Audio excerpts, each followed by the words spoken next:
Hi everyone, this is Dimitri Pragmatic with MarketChameleon.com.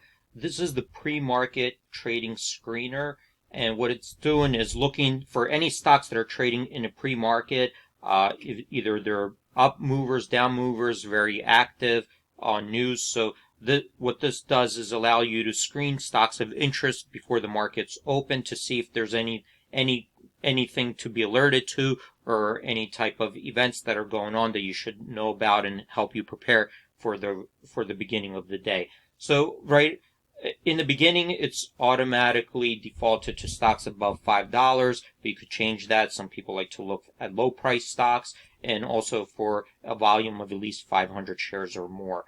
Now, before we do a screen, I'm just going to go over the data really quickly in the table here.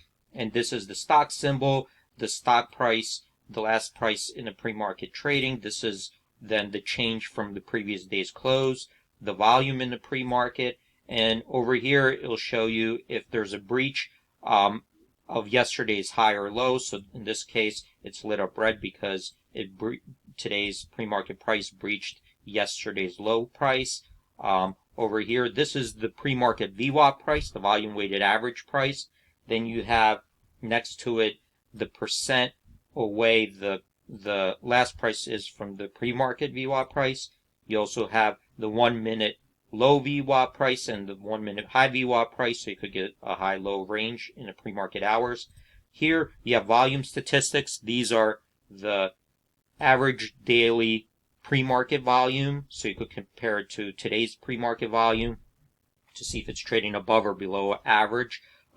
This is the relative volume, which is just taking the ratio of today's volume divided by the average daily volume. Anything above 1 is above average, anything below 1 is below average. So over here you could see that today's 5 million shares are way above the 250,000 average daily volume in the pre-market hours. Then over here you also have the market cap, so you can look for large market caps or low market caps or low float stocks. And then if there's any news, you have the headlines here, which then you could click on to read the entire story. So let's go do a few example scans here, and just another actually tab over here before I move on. This is the pre-market breakout, so you could look at other technicals like if it's breaking above or below the 52-week high or low in the pre-market hours, or if it's breaking through any moving averages from yesterday's close to the pre-market move. So you compare it to the 20-day, 50-day, or 250-day moving average. Let's go back to the summary now, and I'll just do a quick scan. Let's look for volume of at least 10,000 shares, and we want to see something that's more active than usual. So let's take a look at a relative volume above 2, which means that the volume is trading at least 2 times the average daily volume of the pre-market hours. So this is only looking at average daily volume in the pre-market and the volume in the pre-market hours. So the next thing you might want to do is look at if it has news. So you could just say, is it moving on news? You could say yes. So this all filters out anything that's moving on news. So you could see how you keep narrowing down the items.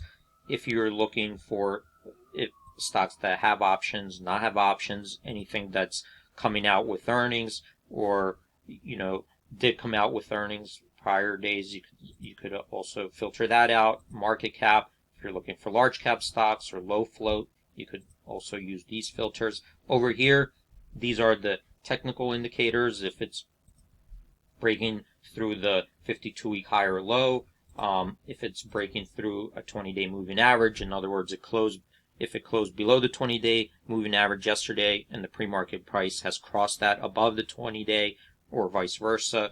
So you could use either 20-day, 50-day, or 250-day moving average, or just prior day's high price or low price. Then here, the price, you could also measure it against the VWAP. If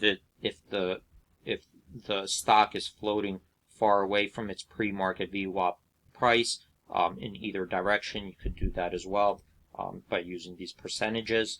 And over here, if you If you want to group them, you could scan for stocks only in your watch list. So if all you care about is just stocks that you've set up in your watch list, you could do all my watch list or any particular one. You could also look for stocks that are members of any particular ETF, sector, or industry.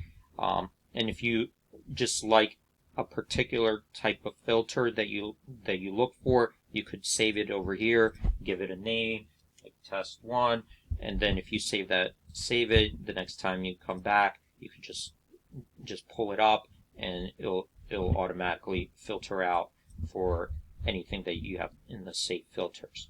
So again, looking at pre-market trading to alert you to anything that's happening or things of interest, and you want to just prepare to know what's moving the stocks and kind of get you prepared for the beginning of the trading day even before the market opens. Thanks for watching, everyone, and see you in the next video.